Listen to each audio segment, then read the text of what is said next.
और ADG Agra commissioner Aligarh की अध्यक्षता में यह कमेटी बनाई गई है जो हादसे के कारणों का पता लगाएगी। लेकिन सबसे बड़ा सवाल यही ब्रिजेश कि अगर पुलिस ने परमिशन दी तो क्या सेवादारों के भरोसे छोड़ दिया था इस बड़े आयोजन को, और उसी लापरवाही का नतीजा है कि इतने लोगों की जान गई। अजय, सबसे बड़ी बात यह है कि जब घटना की जांच होगी तब इसमें कई अन्य बिंदु निकल के सामने आएंगे, लेकिन जो प्राइमा फेसाई जो कारण समझ में आ रहा है, आखिर इतनी बड़ी घटना में देखिए, आप बेसिक चीज है कि जब भी कोई लाखों की भीड़ का कोई आयोजन होता है, उस आयोजन के लिए जो पंडाल होता है वहां पर मल्टी एग्जिट पॉइंट तैयार किए जाते हैं कि अगर जो है कोई अलग अलग जगह से भीड़ को निकाला जाएगा जिससे वैसे भीड़ को नियंत्रित किया जा सके, लेकिन यहां पर ऐसा कोई प्लान मौजूद नहीं था। दूसरी सबसे बड़ी बात यह कि अगर सत्संग खत्म हो गया था तो बाबा को कुछ देर रोका जा सकता था, भीड़ को पहले निकाला जा सकता था, लेकिन जिस तरीके से सत्संग में भी वीआईपी कल्चर था और वहां बाबा को निकालने के लिए उनके सेवादारों ने गेट बंद कर दिया और भीड़ को रोक दिया, और उसके बाद बाबा की गाड़ी को पास किया गया वहां से, और बाबा की गाड़ी को निकालने की वजह से भीड़ जो थी वो इकट्ठा एक जगह पर गेट पर इकट्ठा हो गई, और जैसे गेट खुला वैसे भगदड़ मचा करके बाहर निकली भीड़, और उसके बाद ये पूरा हादसा हुआ। तो कहीं ना कहीं खामी है, प्रशासन की खामी यह है कि केवल सेवादारों के भरोसे लाखों श्रद्धालुओं को नहीं छोड़ा जा सकता था। दूसरी सबसे बड़ी बात यह थी क्या जो परमिशन ली गई थी, क्योंकि हर एक आयोजन के लिए बाकायदा प्रशासन एनओसी जारी करता और जब उसकी अनुमति देता, अगर ग्रामीण इलाके में तो एसडीएम उसकी परमिशन देता है, और अगर शहरी इलाके में तो सिटी मजिस्ट्रेट उसकी परमिशन देता है, और उसमें इंश्योर किया जाता है कि कितने लोगों की तादाद इस पंडाल में इकट्ठा होगी, इस पंडाल में क्या कुछ इंतजाम है, फायर सेफ्टी के क्या इंतजाम हैं, पुलिस उसमें किस तरीके से वो करेगी, सभी की एनओसी लगती है। बाकायदा फायर सेफ्टी अपनी एनओसी देता है, पुलिस अपनी एनओसी देती है, और उसके बाद प्रशासन इसको जारी करता है। लेकिन क्या इसमें सिर्फ रस्म अदायगी हुई, क्या इसमें सिर्फ कागजी कार्रवाई हुई, क्या वाकई में हकीकत में जमीन पर वो इंतजाम नहीं थे? क्या अगर लाखों लोगों की भीड़ थी उनको निकालने के लिए पुलिस ने सेवादारों के साथ या जो है सत्संग में जो आयोजक थे उनके साथ कोई विचार विमर्श किया गया था, और किया गया था तो उसको एग्जीक्यूट क्यों नहीं किया गया? इस तरह के तमाम सवाल हैं जो खड़े हो रहे हैं। इसमें कोई शक नहीं है कि अब जो कमेटी बिठा दी गई है वो जांच करेगी, लेकिन ये हादसा बहुत बड़ा है, बिल्कुल बहुत बड़ा हादसा है, और सवाल भी बड़े हैं कि आखिर इतने लोगों की जान की मौत का जिम्मेदार कौन है। पंकज, अभी अपडेट आपकी, क्या आपके पास क्या, चूंकि आप वहां मौजूद हैं, आसपास हम देख पा रहे हैं बहुत से लोग हैं, क्या हलचल वहां और क्या अभी अपडेट आपके पास? यहाँ पर इकट्ठी है, और यहाँ पर सिवाय मतलब यहाँ पर लोगों के चीखने और रोने की आवाज पूरी तरह से आपको सुनाई देगी। इसके अलावा यहाँ पर और सारे लोग पूरी बदहवास अवस्था में हैं, और कोई भी पूरी तरह से अभी सब लोग एक दूसरे को अपने परिचित और अपने प्रियजनों को ढूंढते हुए कुछ लोग यहाँ पर आ रहे हैं। और क्योंकि अभी पूरी तरह से हमने जैसा कि आपको बताया कि 27 बॉडी यहाँ पर पंकज, कुछ पुलिस अधिकारी यहाँ पे हैं, लोग यहाँ पे हैं, अगर संभव हो तो आप उनसे बात करने की कोशिश कीजिए। जो आला अधिकारी हैं वो इस पे क्या कह रहे हैं? जो लोग यहाँ मौजूद हैं उन्होंने अपनों को खोया तो उनका दर्द क्या है? जी, अगर संभव हो तो बात करने की कोशिश कीजिए। जी, आप लोग वहाँ पर थे? अच्छा, तो वहाँ पर ये कैसे हादसा हुआ, कैसे भगदड़ मची? भाई हमने तो भीड़ थी, भीड़ नहीं थी, हम वैसे आस्ते आए, और ये लोग भीड़ में एकदम एकदम चाय पड़े तो में दब गए हैं।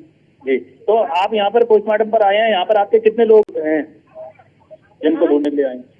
देखने आए, हमारा कोई है तो नहीं है, देखिए तो आए। तो कोई जानकारी आपको मिल पाई यहाँ पर कितने लोग हैं? तो हमारा खैर कोई खास नहीं है, ठीक है ना। अब जैसा कि मैंने आपको बताया, यहाँ पर लोग और लोगों से बात कीजिए पंकज, और लोगों से बात कीजिए। ये लोग वहां मौजूद थे और ये बताएंगे आंखों देखा हाल के वहां हालात क्या बने थे, जो भगदड़ मची, और वहां पे क्या हालात बने थे। कोशिश कीजिए, और लोग जो यहाँ पे हैं, चाहे महिला हो पुरुष हो, उनसे बात कीजिए, वो बताएंगे वहां पे कि मौजूद थे तो क्या हुआ था। एक मिनट, आप वहाँ पर थे तो कैसे भगदड़ हुई?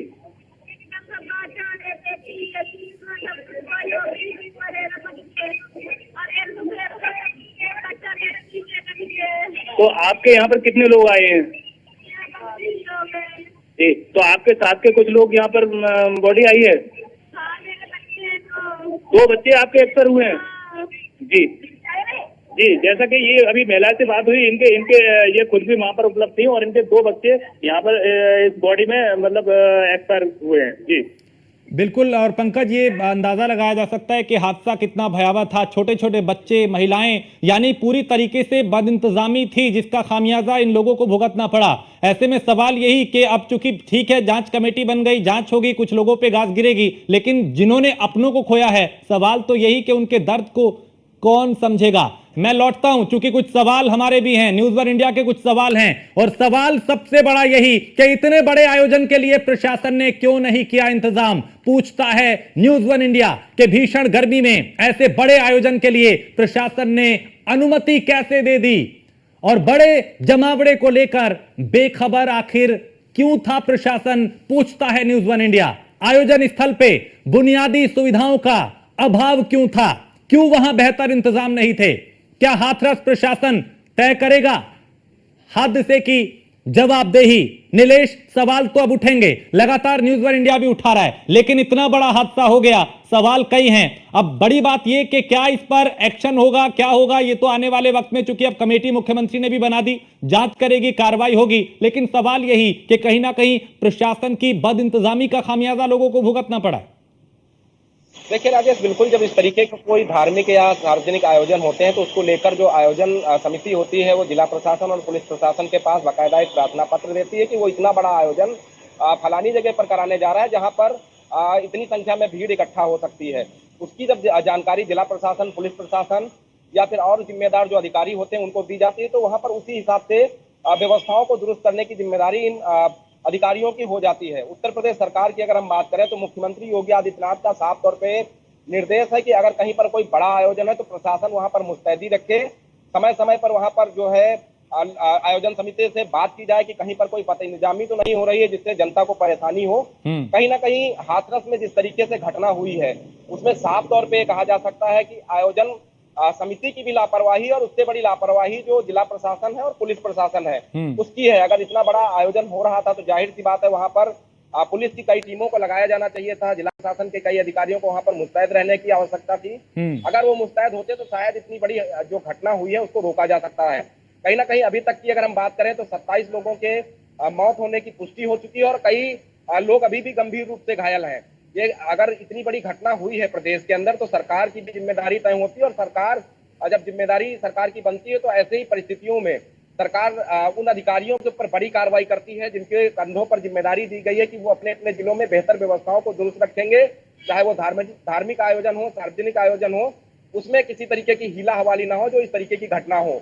फिलहाल ये कहा जा सकता है कि उत्तर प्रदेश के मुख्यमंत्री योगी आदित्यनाथ ने पूरे मामले का संज्ञान लिया है, एक कमेटी गठित करने के आदेश दिए हैं कि आखिर इस घटना के पीछे कौन कौन अधिकारी हैं जिनकी लापरवाही और इतनी बड़ी आयोजन को लेकर परमिशन देने वाले कौन कौन से अधिकारी थे। तो उन तमाम चीजों पर जो है अब जांच होगी और जांच होने के बाद जो जिम्मेदार अधिकारी होंगे उनके ऊपर बड़ी कार्रवाई होगी। कहीं ना कहीं योगी आदित्यनाथ ने साफ तौर पे निर्देश जारी किए हैं कि किसी भी प्रकार से जो इस हादसे में घायल लोग हैं, सत्संग में शामिल होने गए लोग थे, उनको समस्या का सामना न करना पड़े, तत्काल प्रभाव से उनको जो है वहां पर व्यवस्थाएं उपलब्ध कराई जाए और जो